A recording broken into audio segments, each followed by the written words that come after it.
пълно разбира ситуацията, в която вие се намирате и това, което ви предстои като кариерно развитие. Имам ли? Да, имам нещо за тези. Аз искам да ви говоря малко повече за предприемачеството и живота, за живота като предприемач и за начините за предприемачество, които могат да се случат. Но нека да уточним какво всъщност ние разбираме под предприемачество. Разбираме стартирането на бизнес, както Иран е стартирал няколко бизнеса, но разбираме и много други неща. Предприемачество може да бъде да направите собствен блог. Предприемачество може да бъде да съберете група хора и да оправите градинката пред вашето общежитие.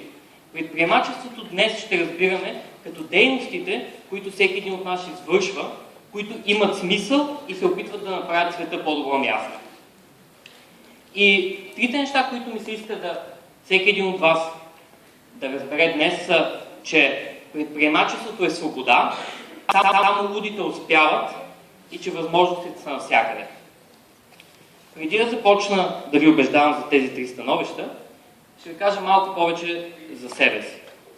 Аз съм достатъчно луд, за да вярвам на всички тези неща и надявам се достатъчно луд, за да мога да успея. Бях достатъчно луд, след като завърших моя опит в ISEC преди една година, да реша, че няма да търся веднага работа в една компания, а че ще стартирам собствен бизнес. И така, точно преди една година, реших, че ще стартирам тези две неща, които виждате като лога, SmartyGraphs и Jobio. SmartyGraphs с две думи е образователен сайт, в който всеки един човек може да разбере наистина какво е обществото, как то работи и как трябва да функционира по-добре. С две думи, това е един образователен сайт за политически и обществени теми. Другото, Jobio, което със сигурност ще представлява много по-сериозен интерес за вас, е мястото, където младите професионалисти като вас могат да докажат, че са диаманти. Но за това след малко. Какво са джоби? Какво ще джоби? Това е много интересен казус с нашето име, което на български звучи и има така интересни асоциации понякога. Джобил, преджобил и всякакви други такива форми. Но за джобил след малко. Първо да се върнем към становището, които се казват преди малко. Предприемачеството е свобода. Аз лично вярвам, че всеки един човек е създаден и всеки един човек трябва да подобрява света около себе си. Трябва да прави тези действия, които ще направят утре света по-добро място. Едно от нещата, които всеки един човек трябва да прави, е да комуникира идеите си. Защото идеите, които имаме вътре в нас, те се раждат благодарение на средата. Те се раждат благодарение на това, което виждаме всеки ден около нас и виждаме, че не работи. Нашата мисия като хора е да ги поправяме. Не да стоим и да извръщаме глава, а да ги поправяме.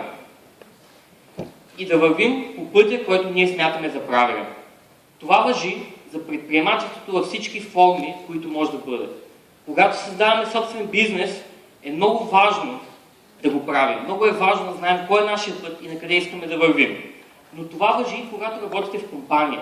Това важи когато стартирате нещо просто, в което вярвате. Колкото и малко да е то може да бъде с изключителен ефект. И никога не трябва да го забравяте.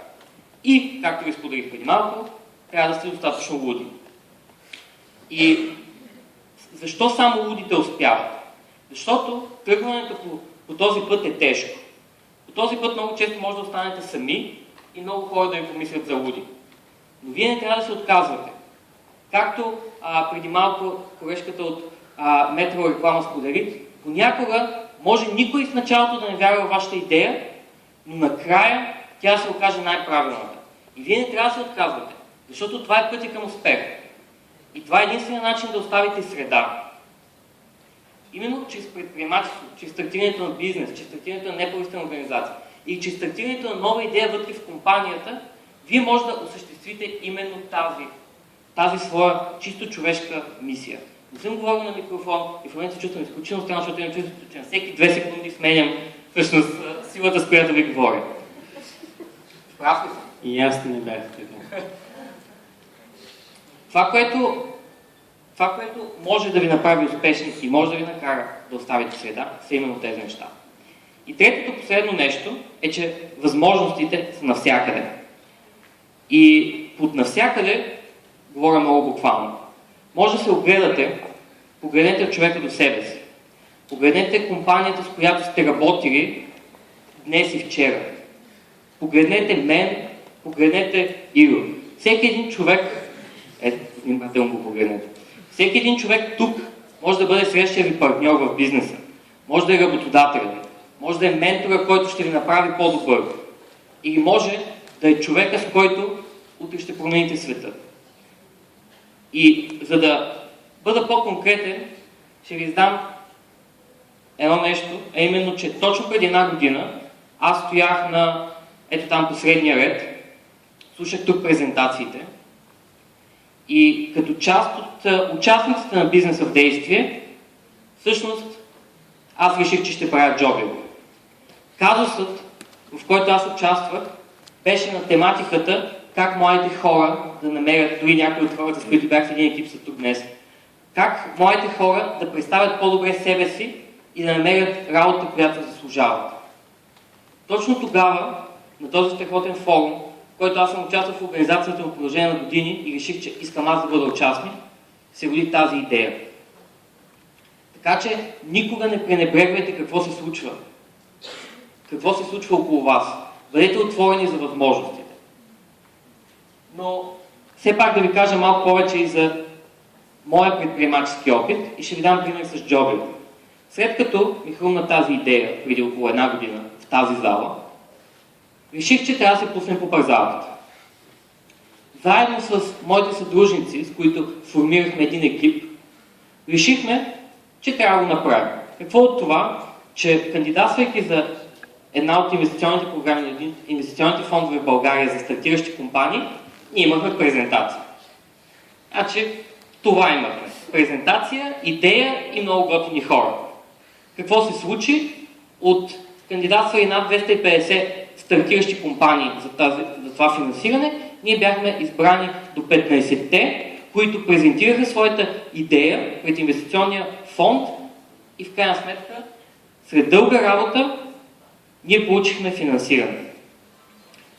Днес ние сме един от стартъпите от портфолиото на LaunchHub и развиваме нашата идея, защото бяхме достатъчно луди да повярваме, че една идея, която има само презентация, може всъщност да ги впечатли. И бяхме прави.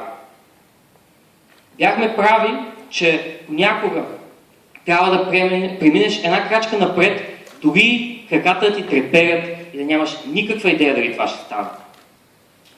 А какво всъщност е Джобил? Джобил вярва, че всеки един човек тук в тази зала има много качества, които не винаги успява да разкрие. Вярваме, че всеки един от вас е скъпоценен камък вътре в себе си и има компания, която може да го оцени. Но за жалост, в света, в който живеем, това не се случва. В света, в който живеем, 54% от компаниите, според проучване на най-голямата HR агенция в света, не могат да намерят служителите, които търсят.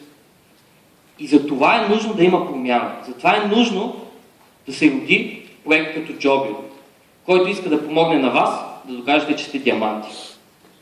Как го правим? Чрез нашите инструменти ние искаме да всеки един от вас да може да разкрие потенциала си. Много набързо през самите инструменти, тестовете за личност и качества са от тези тестове, може би, които сте правили понякога в университета, какъв персонален профил сте, каква личност сте или каква част от екипа трябва да бъдете, белбин тестове и така нататък. Обаче ние вярваме, че в тях може да се крие едно много съществено знание не само за компанията, но и за вас. Да разберете коя е правилната ви професия, знам, че е много трудно за всеки един млад човек. Защото в университета нещата, които учите, нещата, които чувате, най-често са това е тази теория на този професор от този университет и така нататък. Но когато стигнете до това да се търсите работа, нещата са много по-сложни. Именно заради това вие трябва да познавате много добре себе си. След като разкриете своя така личностен профил, видите, що за диамант сте, сапфир, рубин, нещо друго, според предпочитанията и според това какъв човек сте, идва това да доказвате своите качества.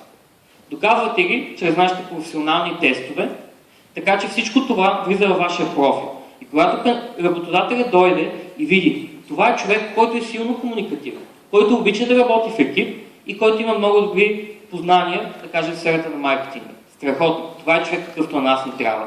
Идва и ви взима. И вие започвате своето предизвикателство там. Практическите задачи всъщност са начина, по който ние заменяме обявите за работа. Защото вярвам, че практическите задачи, като казусите, които вие сте решавали днес, са най-добрият начин да покажете, че ставате за една работа. Jobio е онлайн платформа, на която всичко за това, което ви казах, може да се случи. www.jobio.me. Да, .me е разширението на нашия сайт, защото ние вярваме, че вие като личност сте най-важните. Така че може да влезете, от 24 нашите регистрации са вече достъпни и всеки един млад човек като вас може да докаже своя потенциал там. И тук е една специална оферта, само тук, в следващите 15 минути.